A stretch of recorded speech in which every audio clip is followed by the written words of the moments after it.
अस्सलाम वालेकुम नाजरीन। 26 जून 2024 को एक 12 से 14 मिलियन वाले मुल्क बोलीविया के अंदर मार्शल लॉ लगाने की कोशिश की गई, एक मिलिट्री कू करने की कोशिश की गई। इस तमाम तर ये जो एक सिचुएशन हुई वहां पर और किस तरीके से मिलिट्री कू फेल हुआ, इसकी सूरत हाल ये जो तमाम तर एक स्टोरी आपके साथ शेयर करने का मकसद ये है कि जो कौमें हक बात पर यकजा होती हैं, जो कौमें वाक़यतन खड़ी हो जाती हैं किसी बुराई के खिलाफ, या उन्हें समझ होती है कि उनकी जो बेहतरी है, उनकी जो भलाई है वो जमहूरियत में है या अमरीयत में है, तो फिर इस तरह के नताइज निकलते हैं। 26 जून 2024 को बोलीविया एक मुल्क जो इससे कबल भी बहुत सारी पॉलिटिकल इंस्टेबिलिटीज, बहुत सारे इकोनॉमिक टर्मोइल्स आप कह लें, माशी तौर पे उनके हालात खराब है, बहुत कुछ फेस कर चुके थे, और वहां पर एक मिलिट्री कू करने की एक नाकाम कोशिश की गई और एड़ी चोटी का जोर लगाया गया। अब होता ये है कि जो वजीर आजम है, बोलीविया के वजीर आजम की अब से कुछ रोज कबल सवाल यहाँ ये उठता है कि हर मिलिट्री कू के पीछे, हर मार्शल लॉ के पीछे अमेरिका के ताने बाने क्यों होते हैं आखिर। इस मिलिट्री कू के पीछे भी अमेरिका के ताने बाने, और जिस जनरल ने, जिस आर्मी चीफ ने, जिसका नाम जुनिगा बताया जा रहा है, जिसने मिलिट्री कू करने की कोशिश की, उसके हवाले से मेगाट्रॉन और तमाम तर ट्विटर के बड़े बड़े अकाउंट्स और तमाम तर बैनुल अक़वामी जरीदे ये बात अब कर रहे हैं। तमाम जो लोग आर्टिकल्स लिख रहे हैं वो ये कह रहे हैं कि इस जो डिक्टेटर है, या ये जो आप कह लें एक आर्मी चीफ था, इसके पीछे CIA थी। और इससे कबल इस मिलिट्री कू की एक जो बहुत बड़ी रीजन है वो ये है कि बोलीविया की प्रेसिडेंट की और रशियन प्रेसिडेंट की एक मीटिंग हुई, और उस मीटिंग की बाकायदा तौर पे तस्वीरें भी मंजर-ए-आम पर आई हैं, और उस मीटिंग के अंदर एक बहुत बड़ी डील, $450 मिलियन की डील जो है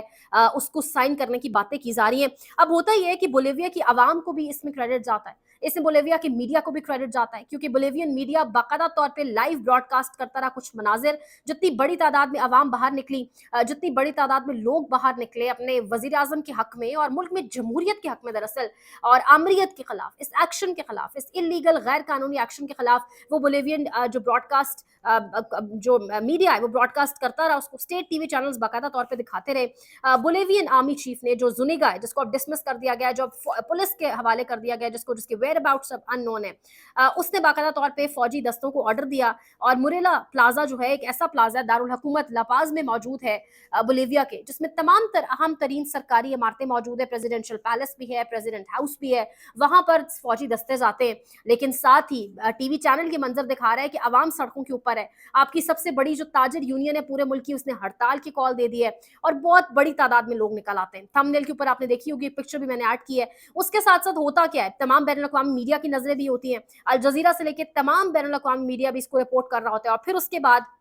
मेन कन्फ्रंटेशन होती है, जिसके बाद नतीजतन ये मिलिट्री कू फेल हो जाता है। जो जुनिगा है, जो आर्मी चीफ है बोलीविया का, जिसने तमाम तर हुक्म दिया इलीगल काम का, गैर कानूनी काम का, वो कन्फ्रंट किया जाता है जुनिगा को बाकायदा तौर पे वजीर आजम की जानिब से, और उसके बाद ये कू नतीजतन क्या होता है कि ये फेल हो जाता है, और सबसे पहला काम डिसमिस किया जाता है जुनिगा, जनरल जुनिगा को, और उसके बाद जितने भी नेवी के और एयरफोर्स के हेड है उनको भी डिसमिस किया जाता है। नया आर्मी चीफ अपॉइंट किया जाता है फौरी तौर के ऊपर, और वो तमाम तर फौज को ऑर्डर देता है बैरक्स में जाने के लिए। इस तरीके से जब कौमें खड़ी हो जाती हैं तो कोई जोर, कोई ताकत नहीं चल पाती। मीडिया का बहुत बड़ा किरदार, मीडिया ने वो कन्फ्रंटेशन के ड्रामेटिक सीन्स भी दिखाए बोलीविया के स्टेट TV चैनल्स के ऊपर, बाकायदा वो सीन्स लाइव चलते रहे, जो पैलेस के अंदर, प्रेसिडेंशियल पैलेस के अंदर जब जुनिगा हमलावर होने की कोशिश करता है अपनी फौजी ट्रूप्स के साथ, तो किस तरीके से महज ये एक कहानी लग रही है, लेकिन ये वाकयतन हुआ है, और CIA बैक्ड चीफ को शिकस्त हुई है, जमहूरियत की जीत हुई है, अवाम की जीत हुई है। इससे पता ये भी चलता है कि जब अवाम खड़ी हो जाए, जब अवाम जुड़ जाए, इकट्ठी हो जाए, इत्तेफाक में बरकत, हम बचपन से सुनते हैं, बचपन में ये चीजें सुनते थे हम,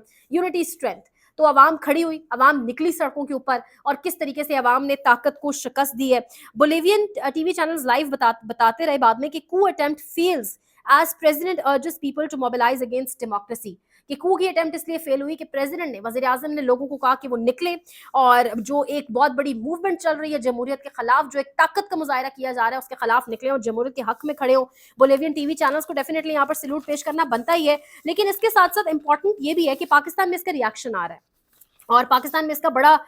आप कह लें बड़ा तगड़ा रिएक्शन आ रहा है। समीना पाशा भी, मैं उनका ट्वीट पढ़ रही थी, सहाफी हैं, लिख रही थी कि काश पाकिस्तान में पहले मार्शल लॉ के बाद इस तरीके से रिएक्शन आता तो शायद हम कभी जो आज हमारी सिचुएशन, हम कभी इस सिचुएशन पर भी ना होते। चले पहला मार्शल लॉ लगा, हम जानते नहीं थे, जब भी कभी पहला मार्शल लॉ लगा होगा इस पर लोगों को पता नहीं होगा मार्शल लॉ में होता क्या है, लेकिन पहले मार्शल लॉ के बाद मीडिया ने क्या, सियासतदानों ने क्या, आम आवाम ने, मतलब सबने फेस किया। लेकिन यहाँ पे हैरत इस बात पर होती है कि फिर भी कलम हर दौर में बिका, हर दौर में जजेस बिके, हर दौर में सहाफ़ी बिका, वकील बिके, मॉरल क्राइसिस रहा। यानी हम जानते भी हैं कि मार्शल लॉ के बाद, मिलिट्री अटेम्प्ट्स, कूक अटेम्प्ट्स के बाद अगर वो कामयाब हो जाएं तो मुल्क किस तरफ चला जाता है, मुल्क किस दहाने पर चला जाता है। उसके बावजूद लोग सपोर्ट करते हैं, उसके बावजूद बीच में ऐसी काली भेड़ें हर अदारे में मौजूद होती हैं जो ऐसे अनासर को सपोर्ट करती है, मजमूम अनासर को। ये वाकयातन ये काम होता है। और पाकिस्तान में भी अल्लाह करे जमहूरियत इसी तरह फलती फूलती रहे, इसी तरह नहीं जिस तरह आजकल हो रही है। ये तो एक किस्म का अनअनाउंस्ड मार्शल लॉ ही है। उम्मीद कर सकते हैं कि हालात बेहतर हो, लेकिन पाकिस्तानी कौम के लिए इसमें बहुत कुछ है कि अगर आप डट के खड़े हो जाएं, अगर आप एक होकर खड़े हो जाएं, तो ये तमाम तर जो इस किस्म के गैर कानूनी अहकामात हैं, गैर कानूनी ऑर्डर्स हैं, वो कभी भी डेफिनेटली फिर पूरे नहीं हो सकते। और रियासत अवाम की मंशा से ये वाकयातन आज बोलेवियन टीवी चैनल्स को देख कर एहसास हो रहा था। चैनल को लाइक करें, शेयर करें, सब्सक्राइब करें। बहुत ख्याल रखें। अल्लाह निगहबान।